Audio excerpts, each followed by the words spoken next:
Ya, utakumbuka mara ya mwisho nilikuonesha haya mashimo wakati yanachimbwa. Mashimo yalikuwa yanachimbwa kwa ajili ya kupanda migomba. Sasa hivi tumeshanunua migomba miche 70 na tumeipanda. Unaweza kuona hicho kina bado Kule chini kuna futi moja ya mbolea imewekwa, futi moja ya mbolea. Alafu mgomba kaja juu yake, baada ya mgomba kuja juu yake kaweka tena futi moja nyingine ya udongo. Alafu hapo basi tumeacha. Kwa hiyo sasa hapo time to time itakuwa hii migomba inakuwa inatoa watoto wengine. Hao watoto by nature watakuwa wanapanda kwa juu. Wakipanda kwa juu wale watoto, maana yake tunaongezea tena mbolea kwa juu. Hivyo hivyo mpaka tafika kipindi ili shimo litakuja kujaa mpaka juu. Shimo likishakuja kufika hadi level kabisa imeshajaa juu, tutakuwa tumeshavuna migomba isiyopungua 20 mpaka 30. Muda huo ukifika maana yake nini? Huo muda utakapofika maana yake ni kwamba hilo shimo sasa tunaliondoa rasmi, hilo shina tunaliua lote, tunalichimba upya, tunaanza upya. Yes. Hivyo ndio ambavyo tunatarajia kufanya. Kwa hiyo kazi nzuri watu wamefanya na nashukuru Mungu tumefikia malengo mpaka level hii.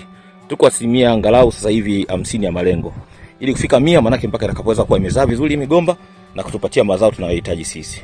Yep.